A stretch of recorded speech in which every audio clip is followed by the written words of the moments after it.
Hello student, आज हम देखने वाले हैं आयकर के अंतर्गत प्रश्नावली 2 में चौथा प्रश्न। तो आइए देखते हैं।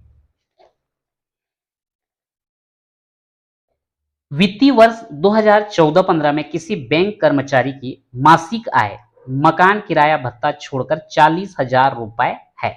अभी तक जो हम इनकम देखते थे, कुल उसका वार्षिक आय एक मुश्त हमको दिया होता था, लेकिन यहां पर बोला गया है कि उसका मासिक आय मतलब एक महीने का आय जो है कितना है, 40,000 रुपए है। तो वार्षिक आय अगर हम ज्ञात करेंगे तो एक महीने का 40,000 है, तो 12 महीने के लिए हम 12 का गुणा कर देंगे।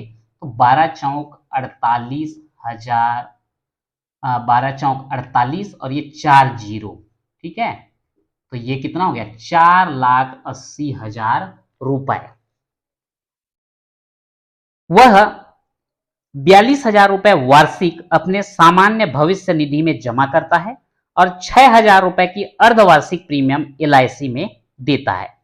यानी कि ये जो है, जो निवेश करता है, जो कि छूट योग्य राशि होता है, सामान्य भविष्य निधि में बोला गया है, इसका सामान्य भविष्य निधि में 42,000 रुपए सामान्य भविष्य निधि में करता है। तो यहां पर मैं लिख देता हूं, सामान्य भविष्य निधि में 42,000 रुपए और 6,000 रुपए की अर्धवार्षिक प्रीमियम LIC में देता है। तो जीवन बीमा प्रीमियम 6,000 रुपए अर्धवार्षिक, यानी कि 6 महीने में, तो एक वर्ष में 2 बार देगा। तो 12 6 और 6 हो जाएगा आपका 12,000। अब दोनों को जोड़ दें, तो उसका छूट योग्य राशि मिल जाएगा 2 और 2 4 और 4 और 1 5, यानी कि 54,000 रुपए का जो है उसको छूट मिल जाता है। कितने में? 4,80,000 रुपए में। तो अब कर योग्य आय जब निकालेंगे तो ये जो आपका 4,80,000 रुपए जो उसका इनकम है में 54,000 रुपए जो है माइनस कर देंगे। कितना आ जाएगा? ये 3 जीरो तो वैसे ही रह जाएगा। अब ये जीरो में जो है आप 4 घटाएंगे, मतलब 10 में 4 घटाएंगे तो 6, यहां बच गया कितना? 7, 7 में 5 घटाएंगे तो 2 और ये आपका 4, यानी कि 4,26,000 रुपए ये जो है कर योग्य आय है। अब इनकम टैक्स का जो स्लैब दिया है, उसका जो अलग अलग सीमा दिया गया है, 2,50,000 रुपए तक कोई आयकर नहीं, और 2,50,000 से लेकर के 5 लाख तक जो है 10%।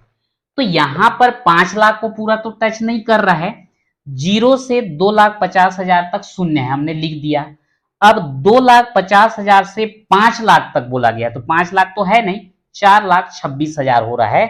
तो 2,50,000 से 4,26,000 के बीच में जो डिफरेंस आता है, ये आता है 1,76,000। इसका जो है 10% टैक्स लगेगा। तो हम इसी का 1,76,000 का 10% निकाल लेते हैं, यानी कि 10/100। ये 2 जीरो, ये 2 जीरो, तो 76, 1 76 और ये 2 शून्य, कितना हो गया भाई? 17,600 रुपए। और 4,26,000 आगे है नहीं, यहां सीमा दिया गया है कि 5 लाख से 10 लाख के बीच में जो है 20% और 10 लाख से अधिक पर 30%, तो उस दायरे में हम पहुंच नहीं रहे हैं। तो यहां पर जो है हमारा जो आयकर प्राप्त हो रहा है कितना है? 17,600 रुपए है। अब इसमें जो है 17,600 रुपए में और क्या लगेगा? शिक्षा उपकर। तो यहां पर हम ज्ञात कर लेते हैं, शिक्षा उपकर में 17,600 का 3%, तो 17,600 गुणित 3/100, ये 2 जीरो 2 जीरो कैंसिल, तो 176 गुणित 3 हो जाएगा। 3 6 का 18 का 8 हासिल 1, 3 7 21 और 1 22 का 2 हासिल 2, 3 एकम 3 और 2 5, कितना हो गया भाई? 528 रुपए। टैक्स ये है 17,600 और ये शिक्षा उपकर, दोनों जो है जुड़ जाएंगे, तो 17,600 धन 528, दोनों को जोड़ दीजिए, 0 और 8, 2 और 0 2, 6 5 11 का 1 हासिल 1, 1 और 7 हो जाएगा 8 और ये 1। तो यहां पर जो है कुल आयकर कितना बन गया 18,128 रुपए। लेकिन यहां बोला गया है कि यदि वर्ष के प्रथम 11 माह के लिए 1,600 रुपये प्रति माह आयकर देता है, मतलब वो 11 महीने तक हर महीना 1600 रुपए जो है इनकम टैक्स जमा कर रहा था, तो पूर्व में कितना जमा कर चुका है उसको हम गणना कर लेते हैं।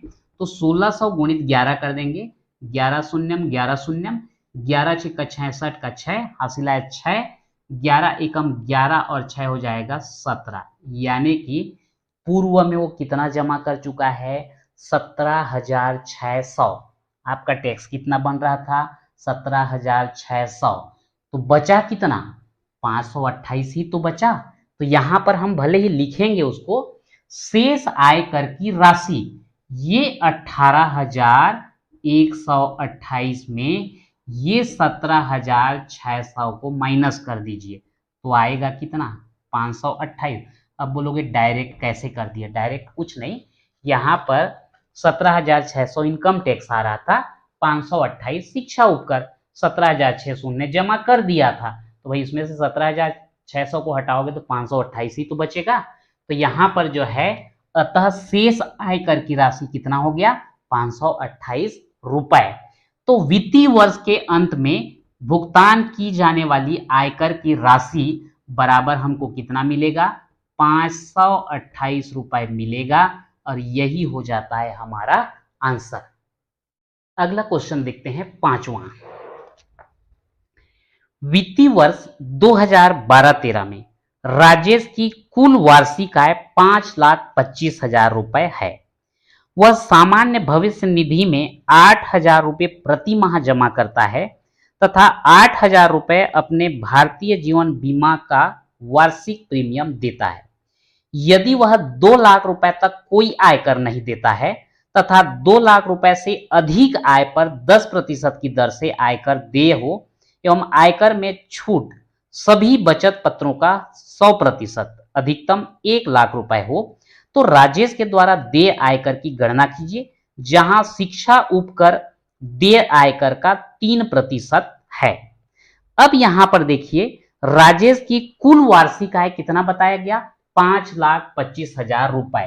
तो कुल वार्षिक आय हम यहां पर लिख देंगे 5,25,000 रुपए। उसके बाद निवेश या छूट जो है वो क्या क्या वो ले रहा है, सामान्य भविष्य निधि में 8,000 रुपए प्रति माह। सामान्य भविष्य निधि में एक महीने में 8,000 रुपए, तो एक साल में कितना हो जाएगा 12,98,96,000 सामान्य भविष्य निधि में जमा करता है।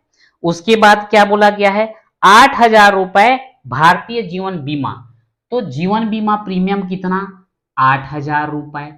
अब यहां पर दोनों को जोड़ दीजिए, ये हो जाएगा छूट योग्य राशि, तो ये आपका 000 लिख दीजिए और 8 6 14 का 4 हासिल 1 और ये 9 हो गया 10। अब यहां पर अगर हम देखें तो ये छूट योग्य राशि जो है कितना हो गया 1,04,000 रुपए, लेकिन अधिकतम सीमा कितना है 1 लाख, तो छूट कितना मिलेगा 1 लाख ही मिलेगा। यहां पर 1,04,000 तो यहां लिख देंगे जो कि 1 लाख रुपए से अधिक है, इसलिए छूट योग्य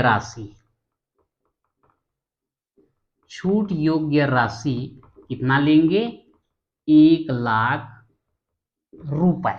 ठीक, 1,04,000 रुपए भले ही निवेश कर रहा है पर उसको 1,04,000 छूट नहीं मिलने वाला, कितना मिलेगा 1 लाख। तो ये 1 लाख रुपए जो है वार्षिक आय में घटा दीजिए, जो बचेगा वो कर योग्य आय बनेगा।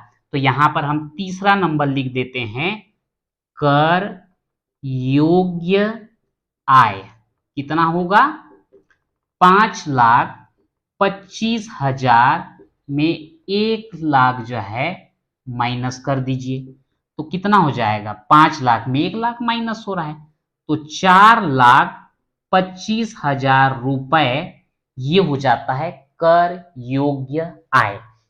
अब इसके बाद अगला नंबर आता है आयकर की गणना। तो ये आयकर की गणना के लिए जो स्लैब दिया गया है उसके हिसाब से हम लेंगे। तो सबसे पहला अगर यहां पर देखा जाए तो बोला गया है 2 लाख रुपए तक कोई आयकर नहीं और 2 लाख रुपए से अधिक पर 10%। तो यहां पर जो है हम लिख देंगे 0 से 2 लाख तक 0 रुपए। सेकेंड 2 लाख से ऊपर पर 10% बोला गया है। तो यहां पर टोटल कितना है 4,25,000। तो ये 4,25,000 में आप 2 लाख माइनस कर दीजिए।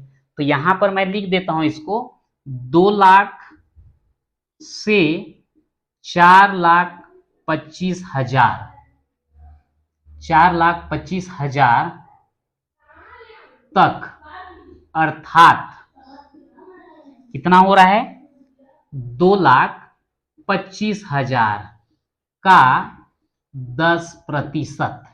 तो यहां पर 2,25,000 का 10% निकाल लीजिए। ये दोनों जीरो कैंसिल, 22, 5 0 और ये 0। तो यहां पर अगर देखा जाए तो उसका जो है इनकम टैक्स कितना बन रहा है 22,500 रुपए बन रहा है। ठीक है, अब यहां पर 22,500 में अब इसके बाद हमको निकालना है शिक्षा उपकर। तो हम 5वां नंबर ले लेते हैं शिक्षा उपकर। ये कितना होगा 22,500 का 3%। तो ये आपका 22,500 गुणित 3/100। ये 2 जीरो कैंसिल, 3 पंचे 15 का 5 हासिल 1, 3 दूनी 6 1 7 और 3 दूनी 6। तो ये शिक्षा उपकर कितना हो गया 675 रुपए। तो यहां पर कुल आयकर बराबर 22,500 धन 675 जोड़ दीजिए। 0 और 5 को जोड़ेंगे 5, 0 और 7 को जोड़ेंगे 7, 5 और 6 11 का 1 हासिल 1 और ये 2 हो जाएगा 3 और ये आपका 2। तो यहां पर जो है लास्ट में बोला गया है कि कुल आयकर कितना होगा। तो कुल आयकर कितना बनता है 23,175 रुपए बनेगा और यही हो जाएगा हमारा आंसर। तो आज के वीडियो में इतना ही, मिलते हैं नेक्स्ट वीडियो में।